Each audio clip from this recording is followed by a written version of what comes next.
Hi guys, welcome to my channel. Hope you all are fine. Guys, आज का जो video है, मैं बिल्कुल नहीं चाहती कि मैं इस तरीके के वीडियोस बनाऊं, लेकिन मैं क्या करूं, मेरे सब्सक्राइबर्स जो हैं वो बार बार ऐसी चीज़ों में फंस जाते हैं कि मुझे दोबारा से ये वीडियोस बनाने पड़ते हैं। मैं बिल्कुल भी नहीं चाहती कि स्कैम के ऊपर मैं कोई और वीडियो बनाऊं या कोई भी मेरा सब्सक्राइबर किसी स्कैम में फंसे। बट अनफॉर्चुनेटली हर बार ऐसा होता है कि मुझे कोई ना कोई 2 या 3 महीने के अंदर ऐसा मेल रिसीव हो जाता है या ऐसी खबर मिल जाती है कि मेरे किसी सब्सक्राइबर के साथ फिर से कोई स्कैम हुआ है। तो आज का वीडियो भी इसी टॉपिक के ऊपर है। मेरे एक सब्सक्राइबर हैं और उनके साथ एक बहुत बड़ा स्कैम हुआ है, सिंगापुर जॉब को लेके स्कैम हुआ है। और गाइज, मजे की बात यह है कि उनके खुद के जो मतलब जानने वाले हैं, उनके जो खुद के नोन हैं, उन्होंने ही उनके साथ स्कैम किया है। तो सबसे पहले मैं आपको एक डिस्क्लेमर दे दूं कि अगर आप सोच रहे हैं आपके कोई भाई का फ्रेंड या आपकी कोई बहन का फ्रेंड आपकी जॉब लगवाने वाले हैं, वो आपसे पैसे ले रहे हैं और आप ट्रस्ट में आके पैसे दे दें, तो ऐसा आपने बिल्कुल भी नहीं करना है। क्योंकि आज का जो स्कैम हुआ है वो किसी नोन ने ही स्कैम किया है सिंगापुर में जॉब के नाम को लेके। तो आप प्लीज किसी पे भी ट्रस्ट ना करें जॉब्स को लेके। और बाकी स्कैम क्या हुआ है, कैसे हुआ है, कब हुआ है, कितने पैसों का लॉस हुआ है, ये सारी चीजें मेरे जो सब्सक्राइबर हैं वो आपको खुद अपने मुंह से बताएंगे। जैसा कि आप सभी लोग जानते हैं कि मैं जो भी वीडियो बनाती हूँ इस स्कैम के ऊपर, मेरे सब्सक्राइबर से मैं सारी डिटेल्स ले लेती हूँ, सारे प्रूफ्स ले लेती हूँ और वो वीडियो खुद बना के मुझे भेजते हैं। वही वीडियो मैं अपनी वीडियो में एडिट करके पोस्ट कर देती हूँ। तो आज भी मैं ऐसा ही करूंगी। सारे प्रूफ्स मेरे पास हैं, सारी चीजें मेरे पास हैं। मेरे सब्सक्राइबर जो हैं वो आपको खुद अपने मुंह से अपनी जुबानी सारी बात बताएंगे कि उनके साथ किस तरीके से स्कैम हुआ है और क्या हुआ है। तो प्लीज वीडियो को एंड तक देखें और जिन लोगों ने अभी तक मेरा चैनल सब्सक्राइब नहीं किया है, please subscribe to my channel and hit the bell icon to get notifications. Hello दोस्तों, मेरा नाम मोंटी है। मैं पंजाब से हूँ। मैं आपके साथ ज़िंदगी का एक एक्सपीरियंस शेयर करना चाहता हूँ। बस सभी को ये सलाह है कि कभी विश्वास करो। अगर किसी पे विश्वास करना है तो करो, लेकिन इतना भी विश्वास मत करो कि किसी पे भारी पड़ जाए। ठीक है ना, कि किसी पे किया विश्वास अपने पर ही भारी पड़ जाए। मेरे साथ जो विश्वासघात हुआ है, ठीक है, वो किसी के साथ भी ना हो, भगवान चाहे किसी के साथ भी ना हो। तो बात चलो शुरू करते हैं। बात ऐसे है कि मैं अपनी लाइफ में बहुत खुश था, लेकिन फिर मुझे 2019 में मुझे बाहर जाने की इच्छा हुई।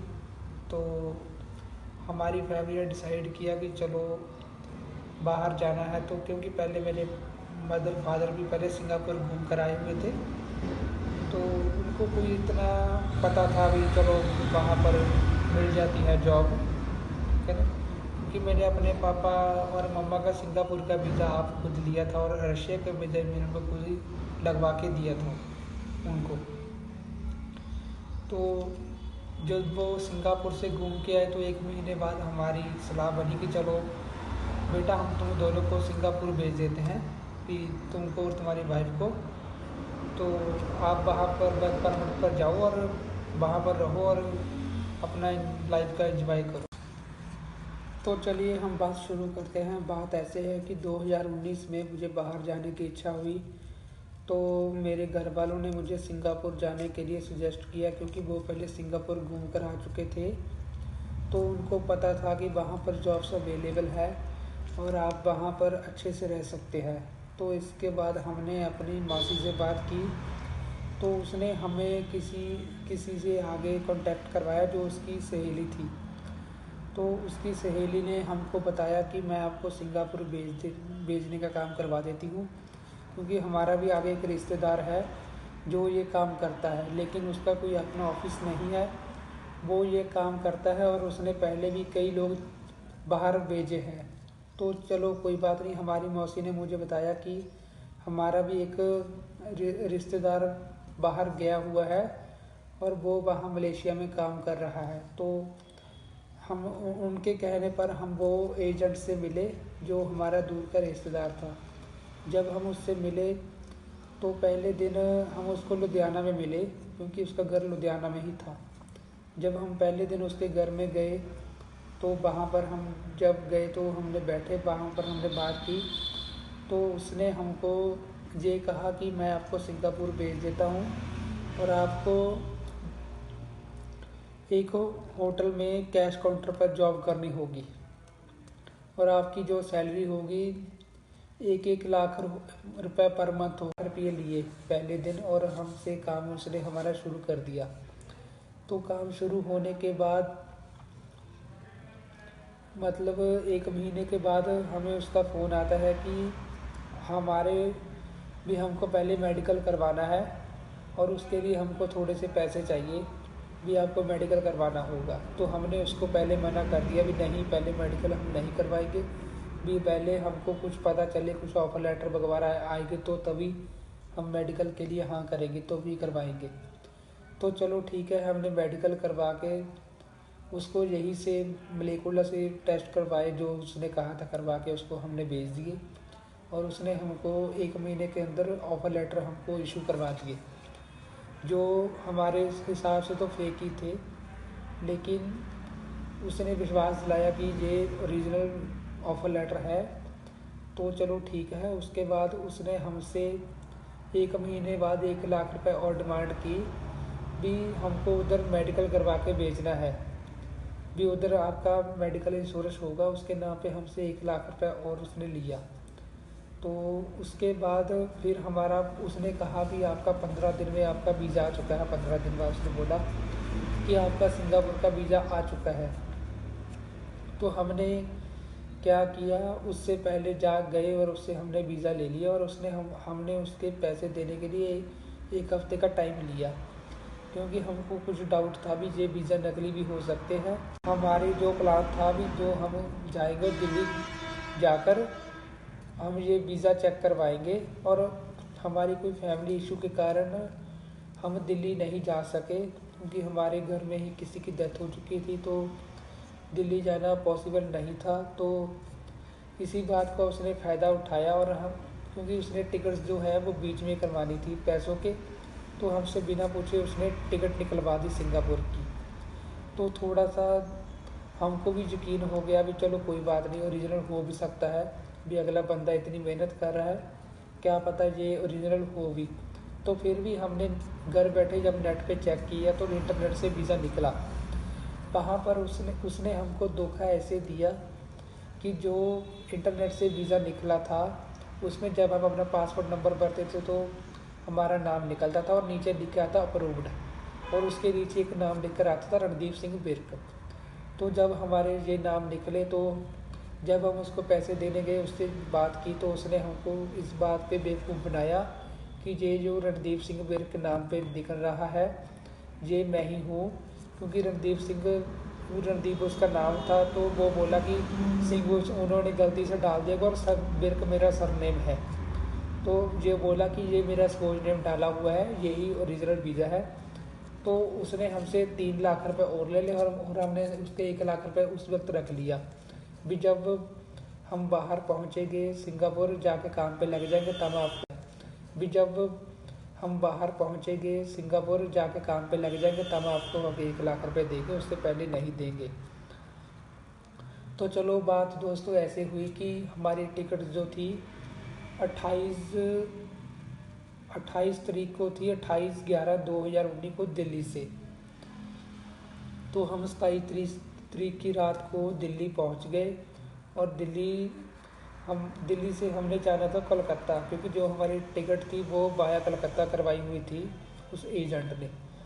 जब हमारी टिकट दिल्ली से कलकत्ता करवाई हुई थी तो दिल्ली में इमिग्रेशन होना तो कोई बात ही नहीं था। दिल्ली से उन्होंने हमको टिकट दी और हमको बोर्डिंग पास दिए, और हम कलकत्ता के लिए रवाना हो गए।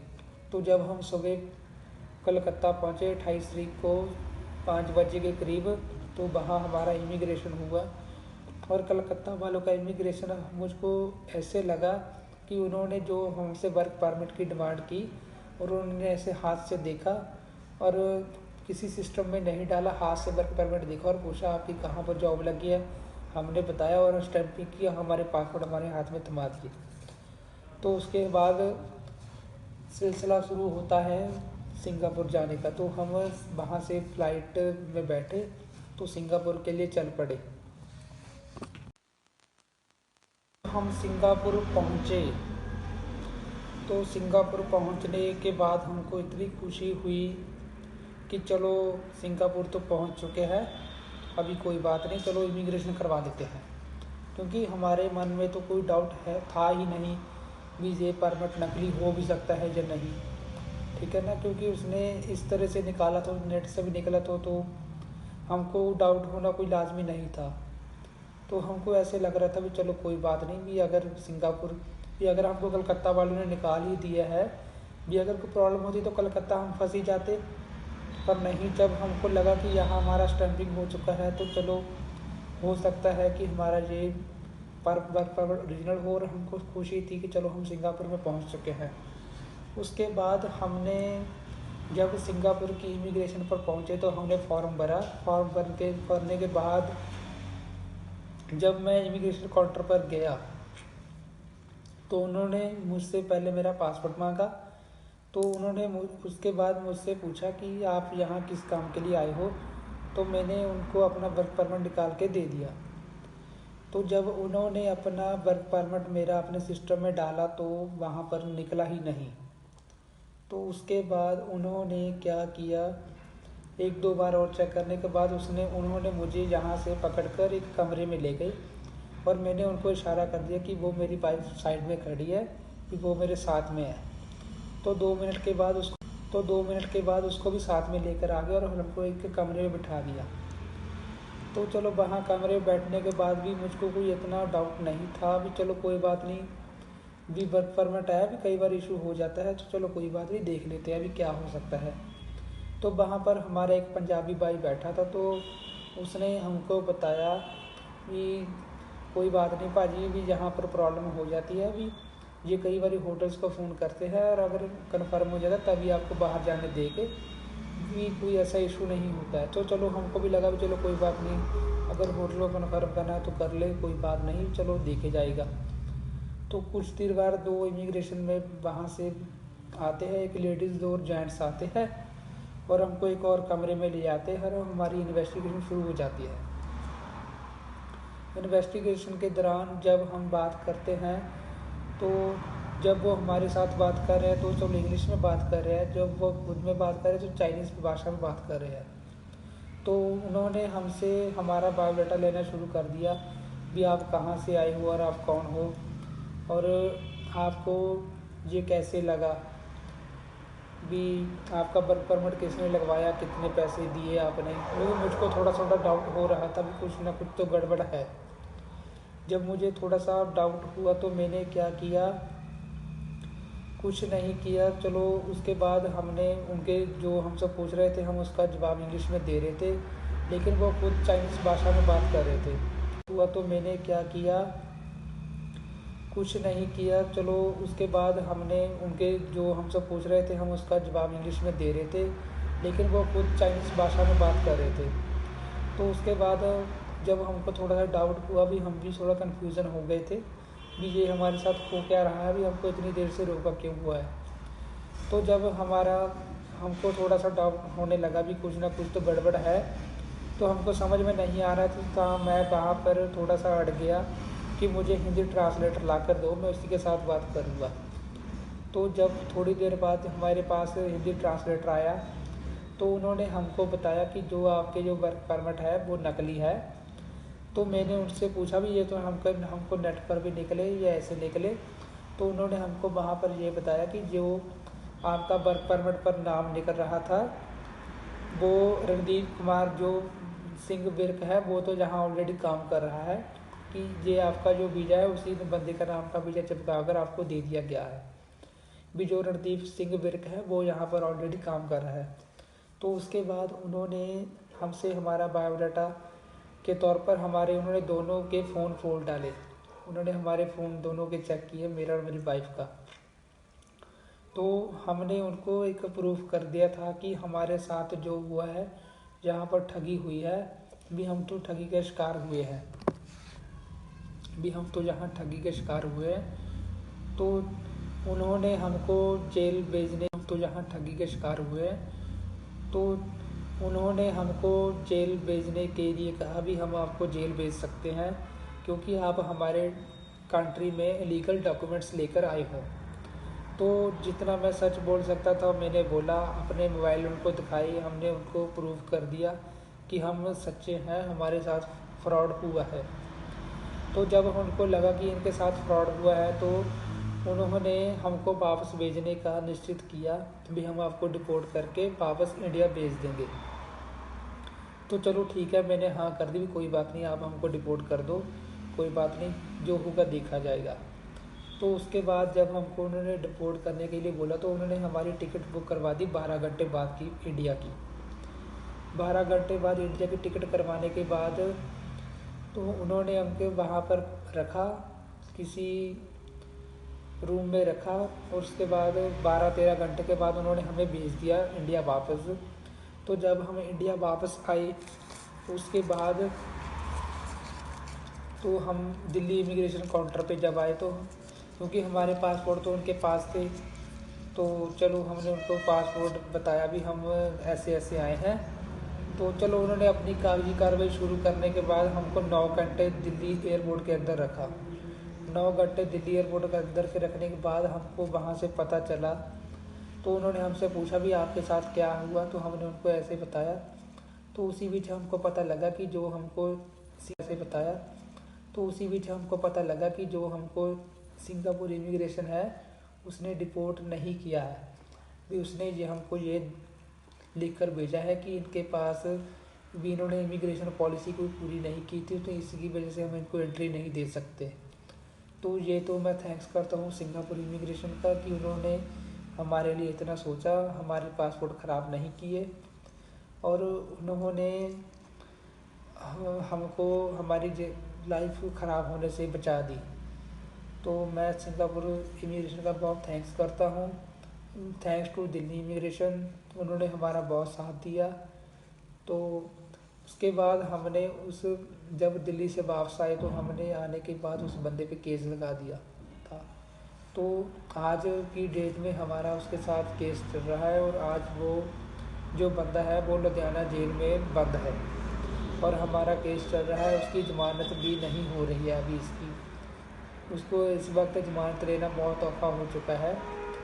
तो थैंक्स टू पंजाब पुलिस जिसने हमारा बहुत साथ दिया। तो इसी बात के बाद मैं आपसे विदा लेता हूँ, और आपसे फिर मैं ये कहता हूँ कि अगर कभी किसी से विश्वास करना है तो करो, लेकिन इतना विश्वास मत करो कि आपकी लाइफ ही ख़राब होने वाली हो जाए। तो गाइज आई होप आप लोगों को वीडियो अच्छे से समझ में आ गया होगा। मैं आप लोगों को हर वीडियो में अपने यही बोलती हूँ कि आपको किसी पे भी ट्रस्ट नहीं करना है। सिंगापुर में जॉब्स को लेके अगर आपसे जॉब के नाम पे अगर आपसे कोई पैसे ले रहा है तो प्लीज़ आप उस पर बिल्कुल भी ट्रस्ट ना करें। मेडिकल के नाम पे पैसे लेना और डॉक्यूमेंट चेकिंग के नाम पे पैसे लेना, ये सब चीज़ें फ्रॉड हैं। आपको बिल्कुल भी ऐसा नहीं करना है। मैं आपको 1000 बार ये बातें बोल चुकी हूँ, हर वीडियो में मैं आप लोगों को ये बात बोलती हूँ, बट स्टिल आप लोग फिर भी स्कैम में फंस जाते हैं और मुझे बाद में सुनने के बाद बहुत बुरा लगता है कि मेरी जो मेहनत है वो कहीं ना कहीं नाकामयाब हो रही है, कहीं ना कहीं सफल नहीं हो पा रही है। मैं इतनी वीडियोज़ आप लोगों के लिए लेके आती हूँ स्कैम के ऊपर, इतने सारे प्रूफ्स के साथ मैं आपको वीडियोज़ शेयर करती हूँ, स्टिल जो मेरे सब्सक्राइबर्स हैं, मेरे नोन पर्सन्स हैं, वो स्कैम में फंस जाते हैं, जो कि मेरे लिए बहुत ही ख़राब बात है। मुझे बिल्कुल भी अच्छा फील नहीं होता है। कोई आदमी कितनी मुश्किल से कितनी कठिनाई से पैसे कमाता है और फिर एक चुटकी में उनके सारे पैसे इस तरीके से डिस्ट्रॉय हो जाते हैं, बर्बाद हो जाते हैं, तो वो चीज़ काफ़ी हर्ट करती है। तो आज के वीडियो से आई होप आप लोगों को थोड़ा सा कुछ और नॉलेज मिली होगी। हो सके तो प्लीज़ मेरे वीडियो को अपने फ्रेंड्स फैमिली में ज़्यादा से ज़्यादा शेयर करें, और हो सके तो प्लीज़ सिंगापुर में या कहीं पर भी XYZ आप जॉब के नाम पे कहीं भी आप पैसे का लेन देन ना करें। पहले आप अच्छे से कंफर्म हो जाएं आप जहाँ पर जिन हैंड्स में आप पैसे दे रहे हैं वो सेफ हैं कि नहीं है, और जिसको भी आप पैसे दे रहे हैं वो जेन्युइन है या नहीं है। और बाकी अगर आपको जो भी डाउट्स हैं, जो भी आपके क्वेश्चंस हैं, आप मुझे कमेंट कर सकते हैं, मेल कर सकते हैं। मेरी मेल आईडी जो है वो मेरे चैनल पर मेंशन है।